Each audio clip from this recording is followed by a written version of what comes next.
getting closer. I'm marching till it's over. I'm just like a soldier. I keep on moving forward. Salve, salve galera, como é que vocês estão? Excelente domingo a todos, sejam muito bem-vindos ao canal Master Shape. Se você não é inscrito, já te convido, se inscreve aí no canal, deixa seu comentário aí me dizendo o que você gostaria de assistir por aqui. E aproveita e deixa o like também, que ajuda demais. E complementando os vídeos anteriores que eu falei sobre o aeróbico em jejum, hoje eu vou falar sobre o treinamento em jejum, sobre a musculação em jejum. Por que eu tô de fone de ouvido? Não preciso disso. Percebi que tava alguma coisa estranha. E aí muita gente me pergunta, eu posso treinar em jejum? Faz mal treinar em jejum? Porque muita gente relata que tem um rendimento muito bom no treino quando está em jejum. E isso tem uma explicação fisiológica, que qual seria? Primeiro a gente tem que entender a diferença entre o sistema nervoso simpático e o sistema nervoso parasimpático. Eu vou deixar uma imagem aqui para vocês verem enquanto eu falo, que é o seguinte: quando a gente está descansando e quando a gente está digerindo, a gente está com o nosso sistema nervoso parasimpático alto. Por isso que, inclusive, depois de você comer, além da ação da insulina, a ação do sistema nervoso parasimpático te deixa sonolento, porque essa é a característica do sistema nervoso parasimpático: digerir e descansar. E o sistema nervoso simpático seria a luta ou a fuga, ou seja, quando você está pronto para a ação. E entendendo isso, a gente percebe que quando a gente acorda, se a gente não está nem descansando, nem digerindo nenhum alimento, a gente está com o sistema nervoso simpático alto. E por mais que você coma e espere para treinar, quando você come o sistema nervoso parasimpático sobe, por mais que você aguarde o processo de digestão, o sistema nervoso parasimpático ele vai demorando para baixar até o sistema nervoso simpático estar em alta novamente. Eles são uma balança, eles trabalham dessa forma.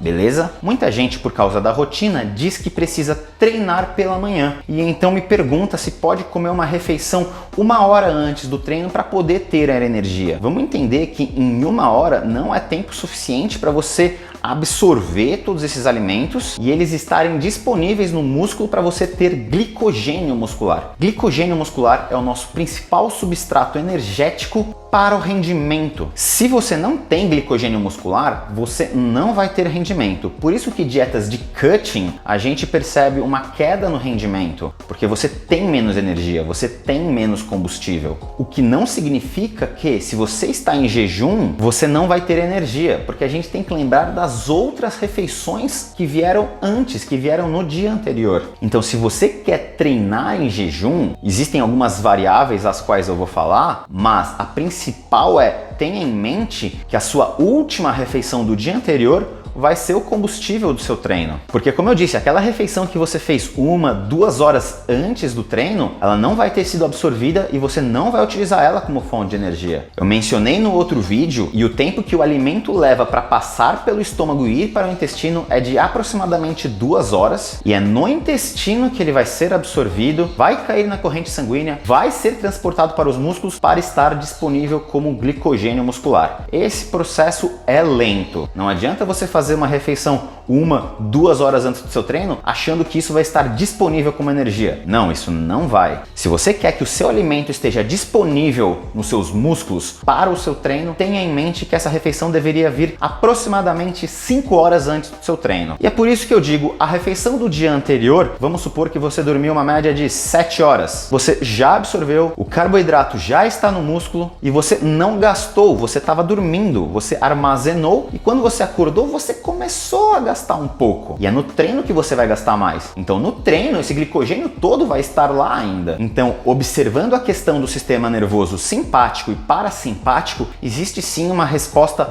fisiológica onde treinar em jejum você vai se sentir mais ativo, você vai se sentir mais alerta. E tocando no assunto do estoque de glicogênio muscular, pessoas treinadas têm mais músculo, obviamente, e consequentemente têm um tanque de combustível maior, então você consegue encher mais esse tanque de combustível. Pessoas destreinadas não têm tanta massa muscular e não vai ser capaz de armazenar tanto glicogênio muscular quanto uma pessoa treinada. Então pessoas destreinadas devem observar alguns pontos em relação ao treinar em jejum, porque nessa condição sim, dependendo do tempo de treinamento, a pessoa destreinada pode ter uma queda no rendimento ao longo do treino, visto que os estoques de glicogênio não foram suficientes para render o treino treino todo. Se o treino passa de 1 hora, é muito provável que uma pessoa destreinada não consiga render da mesma forma se ela tivesse sido alimentada previamente. Então assim, não faz mal treinar em jejum, mas existem algumas variáveis que devem ser analisadas, como por exemplo o volume do treinamento, porque se todo o seu combustível não for suficiente para realizar esse volume de treino com rendimento máximo, não vai ser benéfico para você. Você tem que render o seu treino inteiro. E pessoas treinadas terão maior capacidade de arcar com essa consequência, que é o treinar em jejum. Usar os carboidratos do dia anterior como substrato energético armazenado nos músculos. Então você pode fazer um teste de treinar em jejum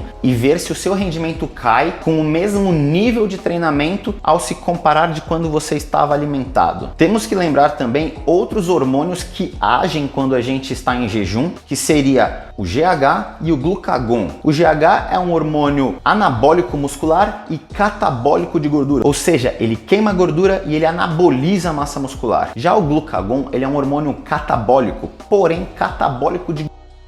E quando você se alimenta, tendo nessa alimentação carboidratos, você vai liberar insulina, porque esse carboidrato vai cair na sua corrente sanguínea como forma de açúcar, glicose. E a função da insulina é tirar a glicose do sangue e jogar para os músculos. Porém, quando a insulina sobe, o GH e o glucagon desce, porque eles são inversamente proporcionais. Então existe sim um benefício da queima de gordura quando você treina em jejum, porém é óbvio que isso só vai depender se você estiver em déficit calórico.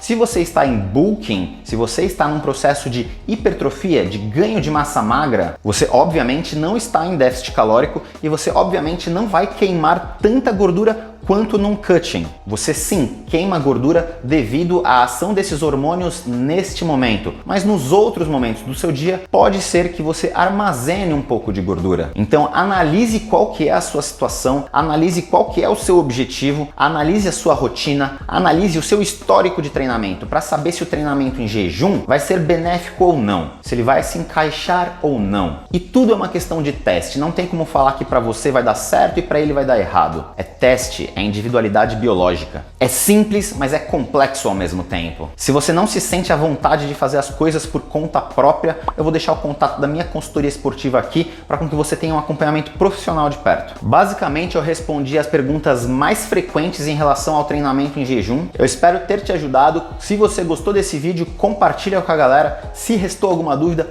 comenta aqui embaixo, que é com base nos comentários que eu sempre busco trazer vídeos novos, beleza? Então é isso aí, é nóis, Bruno Aguirra, canal Master Shape, tamo junto e muito obrigado por acompanhar, vejo vocês amanhã, valeu!